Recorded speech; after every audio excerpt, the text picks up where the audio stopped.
Price lord. Good morning ಎಲ್ರಿಗೂ ಕೂಡ ಕರ್ತನಾದ ಯೇಸು ಕ್ರಿಸ್ತನ ನಾಮದಲ್ಲಿ ನನ್ನ ಪ್ರೀತಿಯ ಮುಂಜಾನೆಯ ವಂದನೆಗಳನ್ನು ತಿಳಿಸ್ತೇನೆ. ಪ್ರೀತಿಯುಳ್ಳ ದೇವ್ ಜನರೇ, ನೀವೆಲ್ಲರೂ ಕೂಡ ಸಂತೋಷವಾಗಿದ್ದೀರಿ ಎಂಬುದಾಗಿ ನಾನು ನಂಬ್ತೇನೆ. ಯಾಕಂದರೆ ಪ್ರತಿದಿನವೂ ದೇವರ ವಾಕ್ಯದಿಂದ ನಾವು ದಿನಗಳನ್ನು ಪ್ರಾರಂಭ ಮಾಡ್ತಾ ಇದ್ದೀವಿ. ಅದಕ್ಕಾಗಿ ಕರ್ತನು ನಮ್ಮನ್ನು ಸಂತೋಷವಾಗಿ ಇಟ್ಟಿದ್ದಾನೆಂಬುದಾಗಿ ನಾನು ನಂಬಿಕೆಯಿಂದ ಈ ಮಾತುಗಳನ್ನು ಹೇಳ್ತಾ ಇದ್ದೇನೆ. ದೇವರು ನಿಮ್ಮನ್ನು ವಿಶೇಷವಾಗಿ ಆಶೀರ್ವಾದ ಮಾಡಲಿ. ಈ ದಿನ ನಾವು ವಾಕ್ಯವನ್ನು ಧ್ಯಾನ ಮಾಡಿಕೊಳ್ಳೋಣ. ಪ್ರಿಯ ದೇವ್ರ ಮಕ್ಕಳೇ, ಪ್ರಿಯರಾದವರೇ, ಈ ದಿನಗಳನ್ನು ನೋಡುವಾಗ ಯೇಸು ಕ್ರಿಸ್ತನ ಒಂದು ಶ್ರಮೆ ಮರಣಗಳನ್ನು ನಾವು ಎಲ್ಲರೂ ಕೂಡ ವಾಕ್ಯದಲ್ಲಿ ನಾವು ಧ್ಯಾನ ಮಾಡ್ತಾ ಇದ್ವಿ. ಈ ದಿನಗಳಲ್ಲಿ ಯೇಸು ಕ್ರಿಸ್ತನು ಆತನು ಶಿಲುಬೆಯಲ್ಲಿ ತಾನು ನಮಗೋಸ್ಕರವಾಗಿ ಪಟ್ಟಿರುವಂಥ ಶ್ರಮೆಗಳನ್ನು ನಾವೆಲ್ಲ ಧ್ಯಾನ ಮಾಡ್ತಾ ಇದ್ವಿ. ಸೊ ಆದ್ದರಿಂದ ದೇವ್ರ ವಾಕ್ಯ ಹೇಗೆ ಹೇಳ್ತದೆ, ಲೂಕನ್ ಬರೆದ ಸುವಾರ್ತೆ 14ನೇ ಅಧ್ಯಾಯದ 33ನೇ ವಾಕ್ಯದಲ್ಲಿ ನಾವು ನೋಡೋದಾದರೆ, ಹಾಗೆ ನಿಮ್ಮಲ್ಲಿ ಯಾವನೇ ಆಗಲಿ ತನಗಿರುವುದನ್ನೆಲ್ಲ ಬಿಟ್ಟು ಬಿಡದೆ ಹೋದರೆ ಅವನು ನನ್ನ ಶಿಷ್ಯನಾಗಿರಲಾರನು.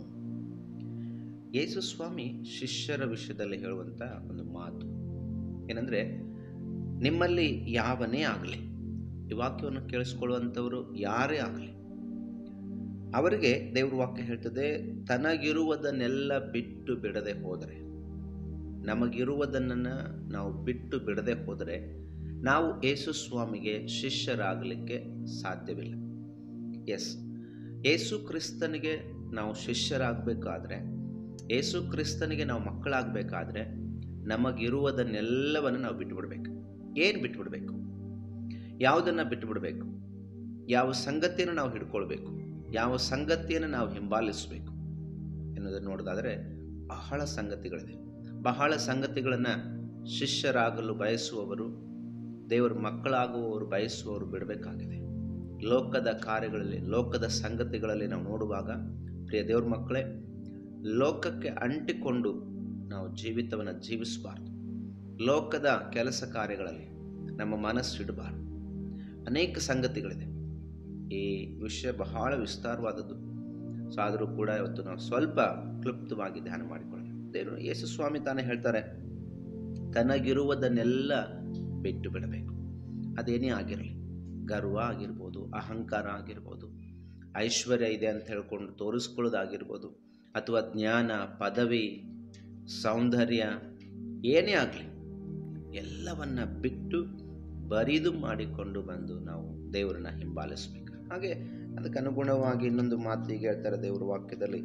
ಮಾರ್ಕನ್ ಬರೆದಂಥ ಸುವಾರ್ತೆಯಲ್ಲೂ ಕೂಡ ದೇವರು ಬಹಳ ಸ್ಪಷ್ಟವಾಗಿ ಹೇಳ್ತಾರೆ. 8ನೇ ಅಧ್ಯಾಯದ 34ನೇ ವಾಕ್ಯದಲ್ಲಿ, ಆಮೇಲೆ ಆತನು ತನ್ನ ಶಿಷ್ಯರ ಜೊತೆಗೆ ಜನರ ಗುಂಪನ್ನು ಹತ್ತಿರಕ್ಕೆ ಕರೆದು ಅವರಿಗೆ ಹೇಳಿದ್ದೇನೆಂದರೆ, ಯಾವನಿಗಾದರೂ ನನ್ನ ಹಿಂದೆ ಬರುವುದಕ್ಕೆ ಮನಸ್ಸಿದ್ದರೆ ಅವನು ತನ್ನನ್ನು ನಿರಾಕರಿಸಿ ತನ್ನ ಶಿಲುಬೆಯನ್ನು ಹೊತ್ತುಕೊಂಡು ನನ್ನ ಹಿಂದೆ ಬರಲಿ. ಆಮೇನ್, ಹಲ್ಲೆಲೂಯಾ.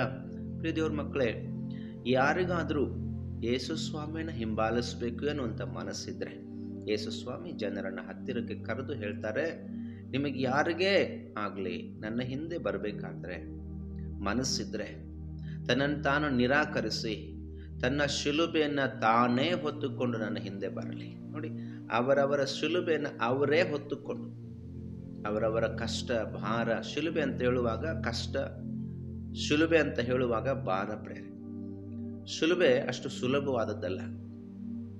ಶಿಲುಬೆ ಬಹಳ ಭಾರವಾದ ಶಿಲುಬೆ.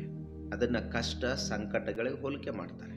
ಸೊ ಆದ್ದರಿಂದ ಯೇಸು ಸ್ವಾಮಿ ಹೇಳ್ತಾರೆ, ನನ್ನ ಹಿಂದೆ ಬರಲಿಕ್ಕೆ ಮಗನೇ, ಮಗಳೇ, ನಿನಗೆ ಮನಸ್ಸಿದೆನಾ? ಹಾಗಾದರೆ ನಿನ್ನ ಭಾರವನ್ನು ನೀನೇ ಹೊತ್ತುಕೊಂಡು ಬರಬೇಕು.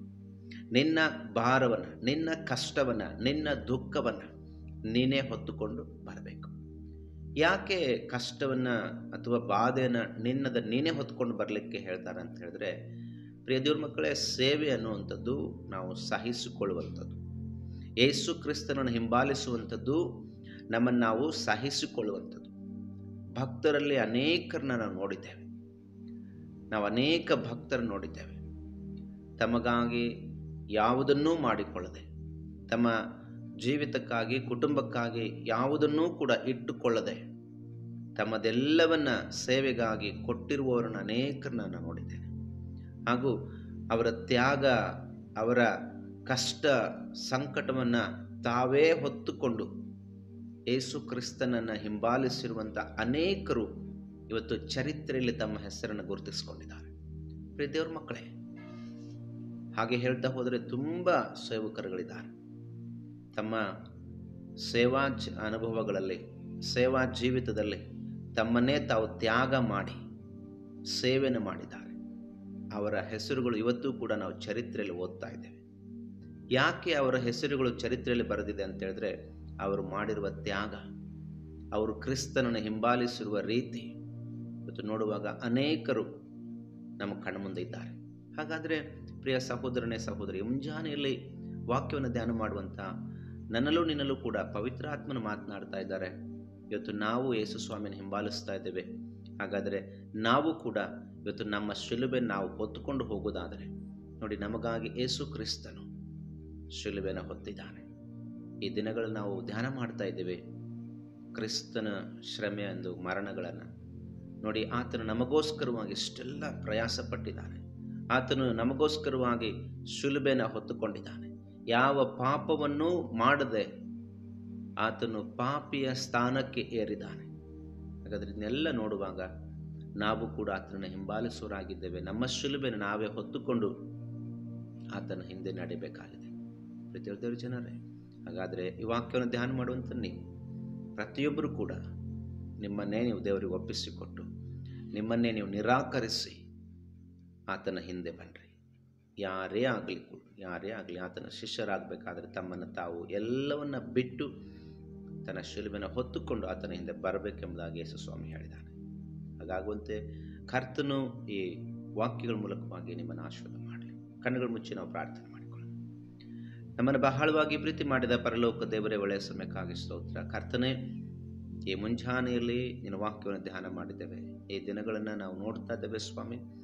ನೀನು ನಮಗೋಸ್ಕರವಾಗಿ ಕರ್ತನೆ ಶಿಲುಬೆಯನ್ನು ಏರಿದಂಥ ಆ ಶ್ರಮೆ ಮರಣಗಳನ್ನು ದೇವರೇ, ಆ ಒಂದು ಕರ್ತನೆ ವಾಕ್ಯ ಧ್ಯಾನಗಳನ್ನು ನಾವು ಮಾಡ್ತಾ ಇದ್ದೇವೆ ಸ್ವಾಮಿ. ಈ ದಿನವೂ ಕೂಡ ಅದರ ವಿಷಯವಾಗಿ ಸ್ವಲ್ಪ ಹೊತ್ತು ನಾವು ಧ್ಯಾನ ಮಾಡುವಾಗ ಸಹಾಯ ಮಾಡಿದಕ್ಕಾಗಿ ಸ್ತೋತ್ರ. ಕರ್ತನೆ, ಮುಂದಿನ ದಿನಗಳಲ್ಲಿ ಇನ್ನೂ ಹೆಚ್ಚಾಗಿ ಇದರ ಈ ವಾಕ್ಯದ ಅಡಿಯಲ್ಲಿ ನಮ್ಮನ್ನು ನಾವು ಒಪ್ಪಿಸಿಕೊಟ್ಟು ಧ್ಯಾನ ಮಾಡುವ ಕೃಪೆ ನಮಗೆ ಅನುಗ್ರಹಿಸಿ. ನಜರೇತಿನ ಯೇಸು ಕ್ರಿಸ್ತನ ನಾಮದಲ್ಲಿ ಬೇಡಿ ಆಶೀರ್ವಾದ ಹೊಂದಿಕೊಳ್ಳುತ್ತೇವೆ ನಮ್ಮ ತಂದೆ. ಆಮೆನ್. Praise Lord. ದೇವರೇ ಮಕ್ಕಳೇ, ನಿಮ್ಮ ದೇವರು ವಿಶೇಷವಾಗಿ ಆಶೀರ್ವದಿಸಲಿ. ಇನ್ನೂ ಕೂಡ ಹೆಚ್ಚಾಗಿ ಈ ವಾಕ್ಯದ ಮೇಲೆ ನಾವು ಧ್ಯಾನ ಮಾಡೋಣ. ಆತನು ನಮಗೋಸ್ಕರ ಪಟ್ಟಿರುವಂಥ ಎಲ್ಲ ಶ್ರಮಗಳನ್ನು, ಅದರಲ್ಲಿರುವಂಥ ರಹಸ್ಯ ಸಂಗತಿಗಳನ್ನು ತಿಳಿದುಕೊಳ್ಳೋಣ. ದೇವರು ನಮ್ಮನ್ನು ಆಶೀರ್ವಾದ ಮಾಡಲಿ. Thank you.